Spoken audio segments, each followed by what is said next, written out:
രണ്ട് കൈകൾ ഉയർത്തി കർത്താവിനെ സ്തുതിച്ച് പ്രാർത്ഥിക്കട്ടെ. ഹല്ലേലൂയ, ഹല്ലേലൂയ, ഹല്ലേലൂയ. ദിവ്യകാരുണ്യമായ കർത്താവേ, അനവരതം ഞങ്ങൾ അങ്ങേ ആരാധിക്കുന്നു, നിരന്തരം അങ്ങേ സ്തുതിച്ച് പ്രാർത്ഥിക്കുന്നു. കർത്താവേ, പരിശുദ്ധ മാലാഖമാരോട് ചേർന്ന്, സ്വർഗ നിവാസികളോട് ചേർന്ന് ഞങ്ങൾ അങ്ങേ ആരാധിക്കട്ടെ, ആരാധിക്കട്ടെ. ഹല്ലേലൂയ, ഹല്ലേലൂയ, ഹല്ലേലൂയ. ദൈവമേ, അങ്ങയെ സ്തുതിക്കുവാൻ, ആരാധിക്കുവാൻ, നന്ദി പറയുവാൻ ഞങ്ങളെല്ലാവരെയും അനുഗ്രഹിക്കണമേ. ഹല്ലേലൂയ, ഹല്ലേലൂയ, ഹല്ലേലൂയ. കൈകൾ കൂപ്പിക്കൊണ്ട്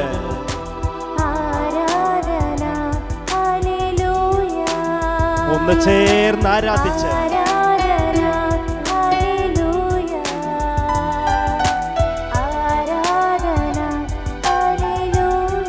കർത്താവിനെ സ്തുതിച്ചാരാധിച്ച്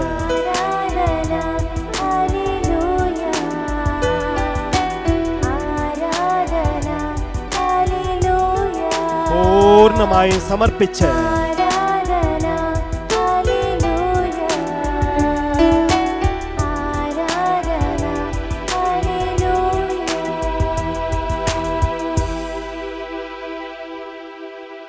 പരിശുദ്ധ പരമ ദിവ്യകാരുണ്യത്തിന് നേരവും ആരാധനയും സ്തുതിയും പുകഴ്ചയും ഉണ്ടായിരിക്കട്ടെ. പരിശുദ്ധ പരമ ദിവ്യകാരുണ്യത്തിന് നേരവും ആരാധനയും സ്തുതിയും പുകഴ്ചയും ഉണ്ടായിരിക്കട്ടെ. പരിശുദ്ധ പരമ ദിവ്യകാരുണ്യത്തിന് നേരവും ആരാധനയും സ്തുതിയും പുകഴ്ചയും ഉണ്ടായിരിക്കട്ടെ. ദിവ്യകാരുണ്യമായ ഈശോയുടെ തിരുസന്നിധിയിൽ ആയിരിക്കുന്ന നമ്മളെല്ലാവരെയും ഇന്ന് കർത്താവ് യേശുമിശിഹ ഏറ്റവും സവിശേഷമായ വിധത്തിൽ അനുഗ്രഹിക്കും, ആശീർവദിക്കും. കാരണം പ്രിയമുള്ളവരെ, ഇന്ന് കത്തോലിക്ക സഭ, പ്രത്യേകിച്ചും സീറോ മലബാർ സഭ, നമ്മൾ ഓരോരുത്തരും ഒരു മഹാപുണ്യവതിയുടെ തിരുനാൾ ആഘോഷിക്കുന്ന ഏറ്റവും പ്രധാനപ്പെട്ട സുദിനമാണ്. വിശുദ്ധ മറിയം ത്രേസ്യയുടെ തിരുനാൾ ഇന്ന് കത്തോലിക്ക സഭ ആഗോളമായി ആഘോഷിക്കുകയാണ്. അതിൽ നമ്മൾ സന്തോഷിക്കുകയും അതിൽ നമ്മൾ പങ്കുചേരുകയും നമ്മൾ ഓരോരുത്തരും പ്രത്യേകമായിട്ടും അഭിമാനിക്കുകയും ചെയ്യുന്നു. കാരണം നമ്മുടെയൊക്കെ നാട്ടിൽ മാളയ്ക്കടുത്ത് പുത്തൻചിറയിൽ ചിറമേൽ മങ്കുടിയാൻ കുടുംബത്തിൽ ജനിച്ച ത്രേസ്യ എന്ന കുഞ്ഞ് ചെറുപ്പത്തിലെ തൊട്ട് ഭക്തിയിലും പ്രാർത്ഥനയിലും വളർന്നു വന്ന് ഒരു മഹാവിശുദ്ധിയായി തീർന്നുവെങ്കിൽ ഭാരതം ധന്യയായി തീർന്നു. ഭാരതത്തിൽ പ്രത്യേകിച്ചും കേരളീയരായ നമ്മൾ, മലയാളികളെ നമ്മൾ ലോകത്തിലെവിടെയൊക്കെയുണ്ടോ നമുക്ക് സന്തോഷിക്കാനും അഭിമാനിക്കാനും ആഹ്ലാദിക്കാനും കർത്താവ് മിശിഹായ്ക്ക് നന്ദി പറയാനുള്ള ഏറ്റവും പുണ്യപ്പെട്ട സുദിനമാണ്.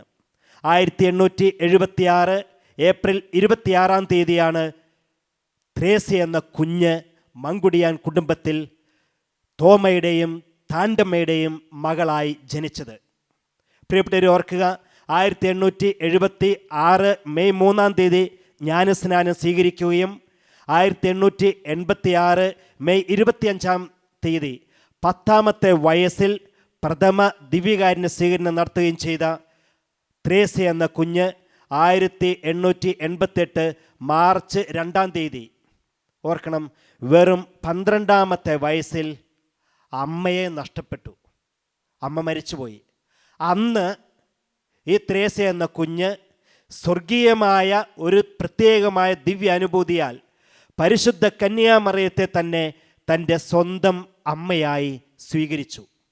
ഓർക്കണം പ്രിയപ്പെട്ടവരെ, ത്രേസ്യയുടെ ബാല്യകാലം അങ്ങേയറ്റം വിശുദ്ധിയും പ്രാർത്ഥനയും നിറഞ്ഞതായിരുന്നു.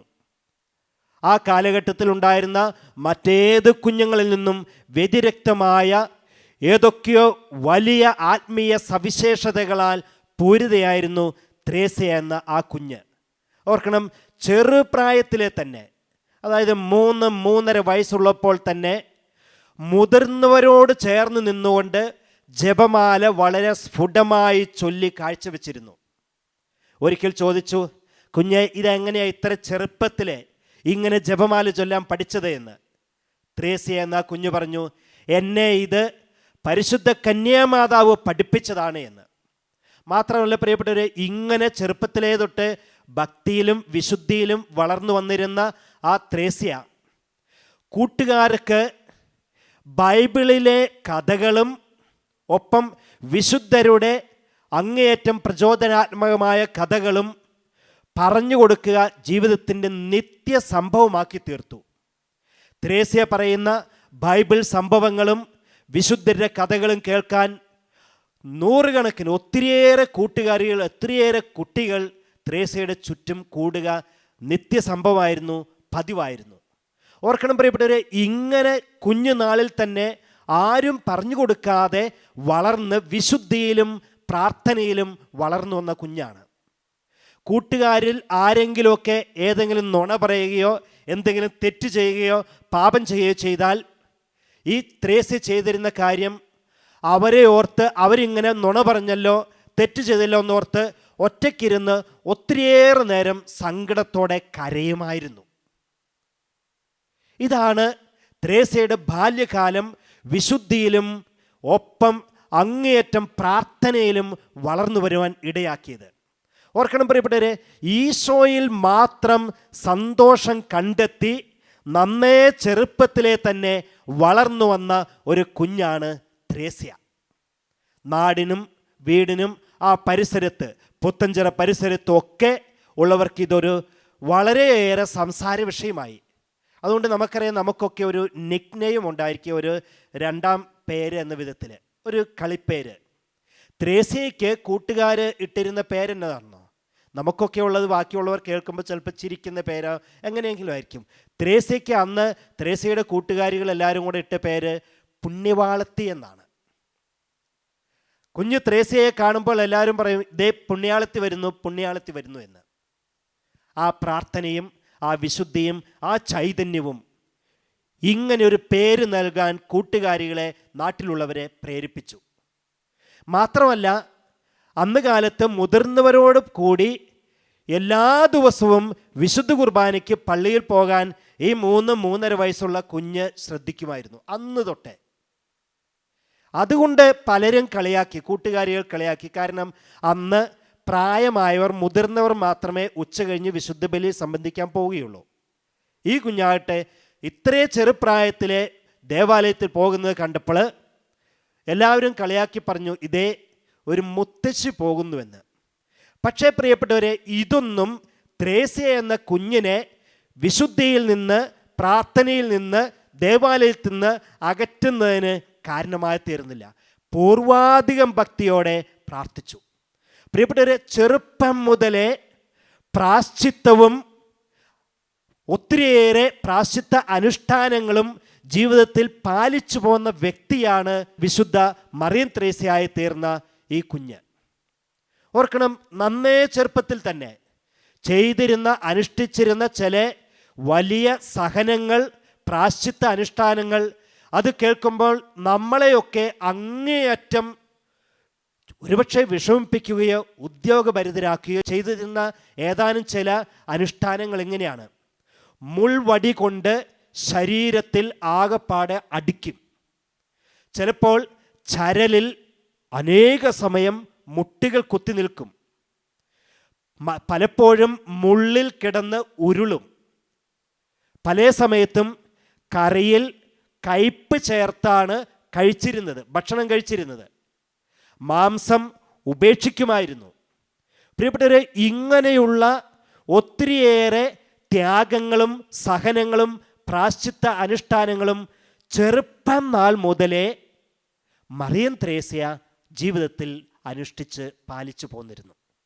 അതുകൊണ്ട് തന്നെയാണ് പിന്നീട് വളർന്ന് വലുതായി സഭയൊക്കെ സ്ഥാപിച്ചു കഴിഞ്ഞപ്പോഴും ഇതേ അനുഷ്ഠാനങ്ങൾ, കിടക്കുന്ന സമയത്ത് പായയുടെ അടിയിൽ ചരല് വിരിച്ചിട്ടാണ് മറിയം ത്രേസ്യ കിടന്നിരുന്നത്. പ്രിയപ്പെട്ടവരെ, ഇതുപോലെയൊക്കെയുള്ള പ്രാശ്ചിത്ത അനുഷ്ഠാനങ്ങളിലൂടെയാണ് ഓരോ ദിവസവും ആത്മീയമായി മറിയം ത്രേസ്യ വളർന്ന് വളർന്ന് വളർന്ന് വലുതായിക്കൊണ്ടിരുന്നത്. മൂന്നാമതായി നമ്മൾ കാണുന്നത് ക്ഷമയുടെ ആൾരൂപമായിരുന്നു ഈ ത്രേസ്യ. അത് ഒരു കന്യാസ്ത്രീ ആയതിനു ശേഷമൊന്നുമല്ല, ഈ ചെറുപ്പകാലം മുതലേ ക്ഷമയുടെ ആൾ രൂപമായിരുന്നു. ജീവചരിത്രത്തിൽ നമ്മുടെയൊക്കെ മനസ്സിനെ അങ്ങേയറ്റം ആകർഷിക്കുന്ന ഒരു ചരിത്രം, സംഭവം എഴുതി വെച്ചിട്ടുണ്ട്. അതിങ്ങനെയാണ്: ചെറുപ്പം മുതലേ വല്ലാതെ ഇങ്ങനെ രോഗവും ഒക്കെയുള്ള കുഞ്ഞായിരുന്നു ഈ ത്രേസ്യ. ഒരു ദിവസം കയ്യിൽ വലിയ ഒരു പരു പ്രത്യക്ഷപ്പെട്ടു. അങ്ങേയറ്റം വേദനയും പനിയുമായിട്ട് ഇങ്ങനെ ഇരിക്കുമ്പോൾ അമ്മ ഈ കുഞ്ഞിനെ കൊണ്ടുപോയി മുറ്റത്ത് വെയിൽ കായാൻ കൊണ്ടുപോയി ഇരുത്തി. അപ്പോഴാണ് ത്രേസ്യയുടെ സഹോദരനും മറ്റു കുറച്ച് കൂട്ടുകാരും കൂടെ ഒരു ഫുട്ബോൾ കളിക്കുന്നു. ചെറിയൊരു ബോൾ കൊണ്ട് ആ മുറ്റത്ത് കളിക്കുമായിരുന്നു. ത്രേസ്യയുടെ സഹോദരൻ ഉറക്കെ ബോൾ അടിച്ചപ്പോൾ ആ ബോൾ വന്ന് കൊണ്ടത് ഈ കുഞ്ഞിൻ്റെ കയ്യിലെ പഴുത്തിരിക്കുന്ന കുരുവിന്മേലാണ്. കാറ് കൊണ്ട് അമ്മയെന്ന് ഉറക്കെ വിളിച്ചു. അതുമാത്രമേ ത്രേസ്യയ്ക്ക് ഓർമ്മയുള്ളൂ. ബോധം പോയി അവിടെ വീണു. ഈ കാറുന്ന ഒച്ച കേട്ട്, കരയുന്ന ഒച്ച കേട്ട് അപ്പൻ ഓടി വന്നു. നോക്കിയപ്പോൾ ഇതാ ഈ കുഞ്ഞിങ്ങനെ ബോധമില്ലാതെ കിടക്കുക. മനസ്സിലായി ബോൾ കൊണ്ടിട്ടാണ് അവർ കളിച്ചപ്പോൾ ഇത് പറ്റിയതാണെന്ന്. ഉടനെ തന്നെ സഹോദരനെ പിടിച്ച് അടിക്കാനായി വലിയൊരു വടിയുമായിട്ട് അപ്പൻ വന്നു. ബോധം തെളിഞ്ഞ ഈ ത്രേസ്യ കാണുന്നത് ഈ സഹോദരനെ അടിക്കാനായിട്ട് വടി ഓങ്ങുന്ന അപ്പനെയാണ്. ഉടനെ അപ്പൻ്റെ കാലിൽ തൊട്ടുകൊണ്ട് ഈ കുഞ്ഞ് പറഞ്ഞു, അപ്പ, അവനെ അടിച്ചതുകൊണ്ട് എൻ്റെ വേദന മാറില്ല, ക്ഷമിക്കപ്പ. അവനെ അടിച്ചതുകൊണ്ട് എൻ്റെ വേദന മാറില്ല, അതുകൊണ്ട് ക്ഷമിക്കപ്പ എന്ന് പറഞ്ഞു.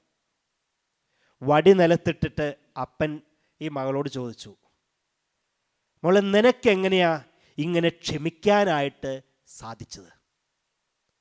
പിൽക്കാലത്ത് അമ്മ അതിനെക്കുറിച്ച് പറഞ്ഞത് എങ്ങനെയാണ്? ഇങ്ങനെ ക്ഷമിക്കാനായിട്ട് എൻ്റെ കുഞ്ഞിന് സാധിക്കുന്നത് ദൈവം കൊടുത്ത പ്രത്യേകമായ ഒരു കഴിവാണ്, അനുഗ്രഹമാണ് എന്ന്. അല്ലാതെ ഇതൊന്നും സാധ്യമാവുന്ന കാര്യമല്ല പ്രിയപ്പെട്ടവരെ. അതുകൊണ്ട് തന്നെ ക്ഷമയുടെ ആൾ രൂപമായിരുന്നു ചെറുപ്പകാലം മുതലേ വിശുദ്ധ മറിയം ത്രേസ്യ. പ്രിയപ്പെട്ടവരെ ഓർക്കുക, നാലാമതായി നമ്മൾ കാണുന്നത് വിശുദ്ധ മറിയം ത്രേസ്യ കുടുംബ പ്രേക്ഷിതരുടെ ഏറ്റവും പ്രഥമ പ്രേക്ഷിത തന്നെയായിരുന്നു എന്ന് നമുക്ക് മനസ്സിലാകും. കുടുംബ പ്രേക്ഷിതരുടെ പ്രഥമ വനിതയാണ്, വിശുദ്ധയാണ് വിശുദ്ധ മറിയം ത്രേസ്യ. എന്താ കാരണം എന്നോ?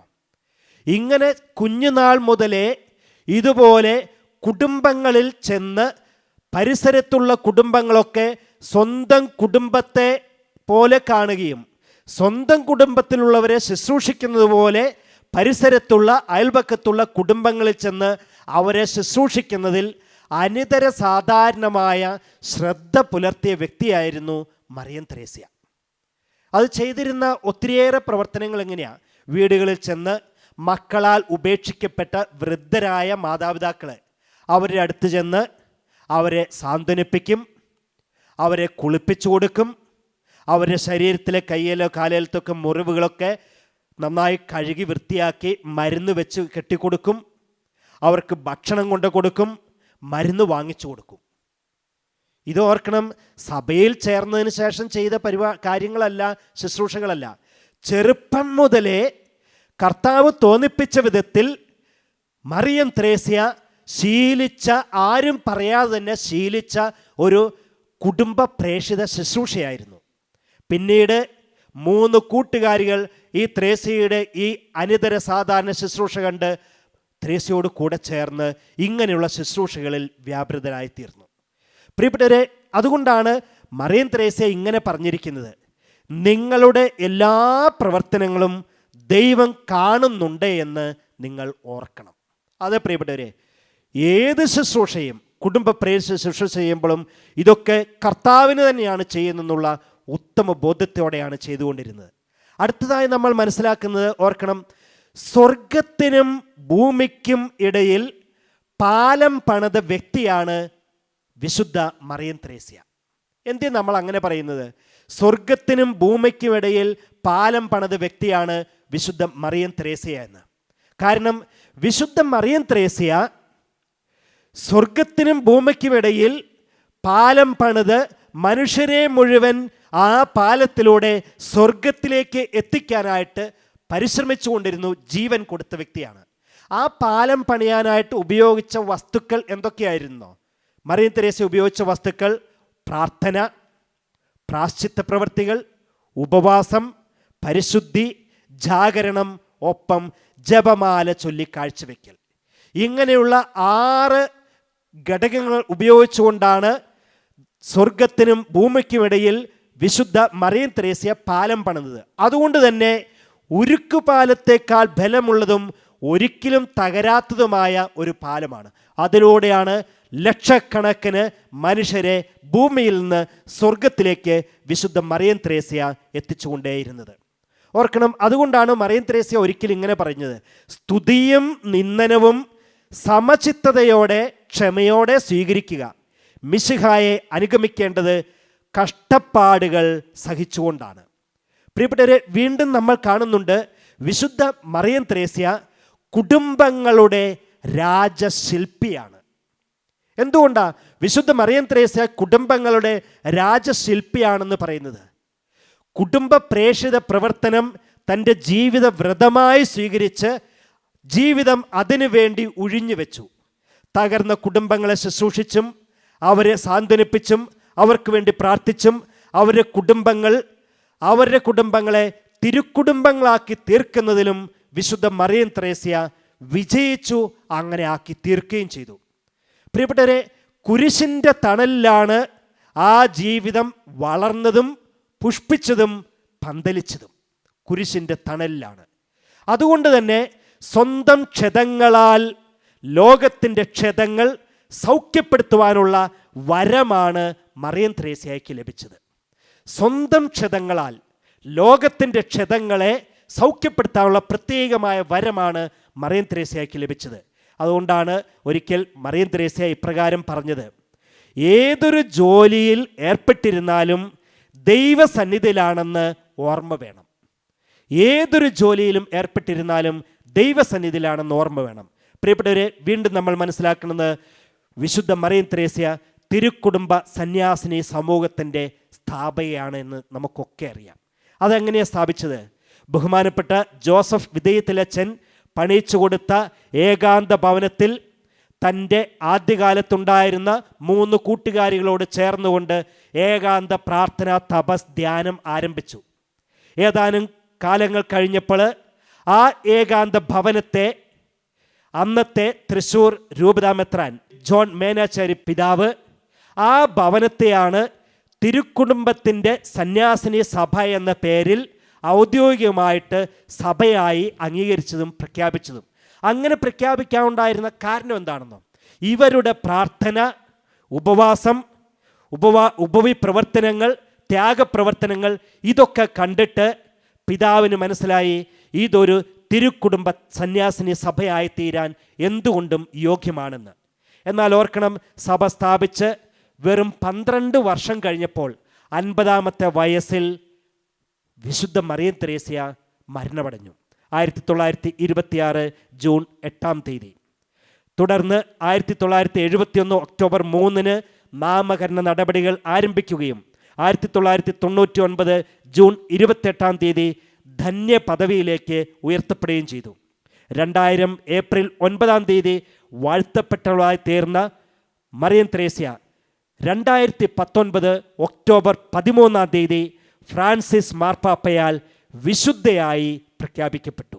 ഇന്ന് നമ്മുടെ നാടിനും നമ്മുടെ ദേശത്തിനും കേരളക്കരയ്ക്ക് പ്രത്യേകിച്ചും ലോകത്തിന് മുഴുവനും ഒരു കെടാവിളക്കായി പ്രശോഭിക്കുന്ന കുടുംബങ്ങളുടെ പ്രേക്ഷിതയായി തീർന്ന വിശുദ്ധ മറിയം ത്രേസ്യയെ നമുക്ക് വണങ്ങുകയും ആദരിക്കുകയും ബഹുമാനിക്കുകയും ചെയ്യുന്നവരുടെ ഒപ്പം വിശുദ്ധ മറിയം ത്രേസ്യയോട് ചേർന്ന് ദിവ്യകാരുണ്യമായ കർത്താവിനെ നമുക്ക് ആരാധിക്കാം.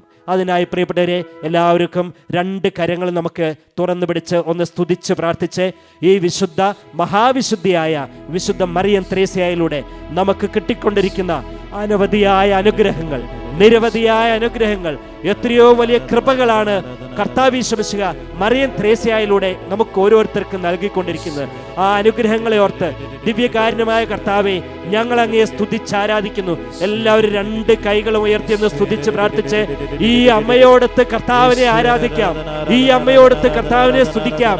ഈ അമ്മയോടൊത്ത് ആരാധിക്കുമ്പോൾ വലിയ അനുഗ്രഹങ്ങൾ നമ്മുടെ വ്യക്തി ജീവിതത്തിലേക്ക്, സന്യാസ സഭകളിലേക്ക്, സന്യാസ ആശ്രമങ്ങളിലേക്ക്, കന്യാസ്ത്രീ മഠങ്ങളിലേക്ക്, നമ്മുടെ കുടുംബങ്ങളിലേക്ക് കർത്താവ് വർഷിക്കും.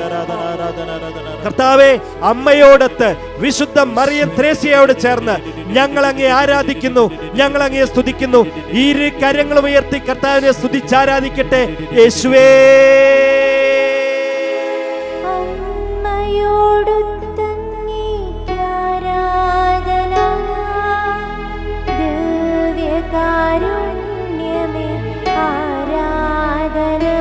എല്ലാവരും ചേർന്ന്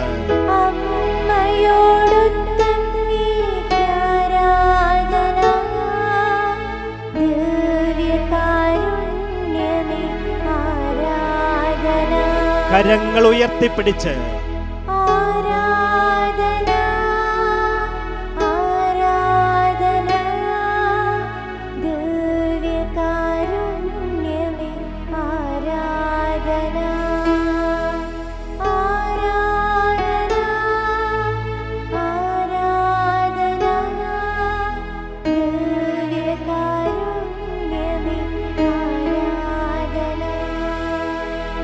വിശുദ്ധ മറിയം ത്രേസ്യ ഇപ്രകാരം പറഞ്ഞു: ലോകത്തിൽ ആയിരുന്നാലും ലോകത്തിൻ്റെതല്ലാതെ ജീവിക്കുക.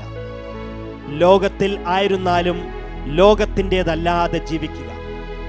ഈ ഉത്തമ ബോധ്യം ജീവിതത്തിൽ ചെറുപ്പം മുതലേ പാലിച്ചതുകൊണ്ടാണ് പ്രാശ്ചിത്ത പ്രവർത്തികളിലൂടെ, ത്യാഗപ്രവർത്തനങ്ങളിലൂടെ, സഹനങ്ങളിലൂടെ കർത്താവ് യേശുമിശിഹായെ മാത്രം സ്വന്തമാക്കിയാൽ മതി എന്ന ചിന്തയോടെ ജീവിച്ചത്. ജീവിതത്തിൻ്റെ ഏത് കാലാവസ്ഥയിലും ഏത് സമയത്തും കർത്താവ് അത് മാത്രം മതി എന്ന് ചിന്തിച്ചുകൊണ്ട് അതിനുവേണ്ടി മാത്രം ജീവിച്ച് മഹാവിശുദ്ധയായി തീർന്ന വിശുദ്ധ മറിയം ത്രേസ്യയോട് ചേർന്ന്, ആ അമ്മയോട് ചേർന്ന് ഇരു കരങ്ങളും ഉയർത്തി കർത്താവിനെ നമുക്ക് വിളിച്ച് സ്തുതിച്ചാരാധിക്കാം. യേശുവേ എന്ന് വിളിച്ചുണരട്ടെ, വിളിച്ചുണരട്ടെ. എല്ലാവരും ചേർന്ന് യേശുവേ.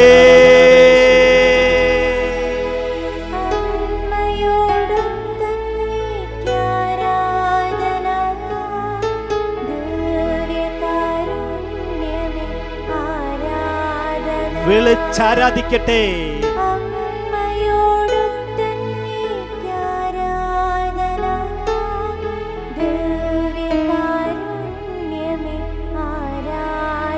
മുട്ടുകൾ കുത്തിക്കൊണ്ട്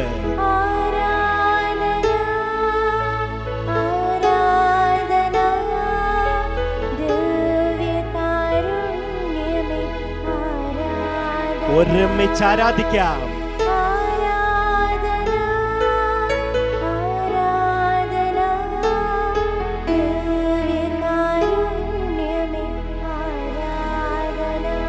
പ്രിയമുള്ളവരെ, ദിവ്യകാരുണ്യമായ ഈശോയുടെ അനുഗ്രഹാശീർവാദം ഏറ്റു സ്വീകരിക്കുന്ന സമയമാണ്. എല്ലാവരും ഇപ്പോൾ രണ്ട് കൈകളും തുറന്നു പിടിച്ചൊന്ന് സ്തുതിച്ച് പ്രാർത്ഥിച്ച് ഓർക്കുക, വിശുദ്ധ മറിയം ത്രേസ്യയെ പോലെ കർത്താവിനെ വിളിച്ച് സ്തുതിച്ച് പ്രാർത്ഥിച്ചുകൊണ്ട് അവിടുത്തെ സന്നിധിയിലായിരിക്കാം, അവിടുത്തോട് ചേർന്ന് ജീവിക്കാം, അവിടുത്തെ ആശീർവാദം സ്വീകരിക്കാം, അവിടുത്തെ അനുഗ്രഹം പ്രാപിക്കാം. അതിനായിട്ട് രണ്ട് കൈകളും തുറന്നു പിടിച്ച് സ്തുതിച്ച് പ്രാർത്ഥിക്കട്ടെ.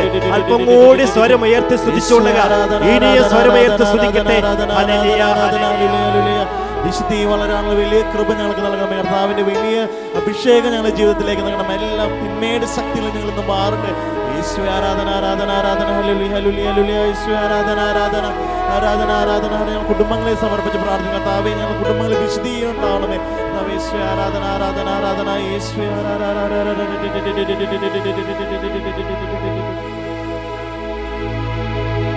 പരിശുദ്ധ പരമമാ ദിവ്യകാരുണ്യമേ, ഇന്നും അങ്ങേക്ക് ആരാധന. പരിശുദ്ധ പരമമാ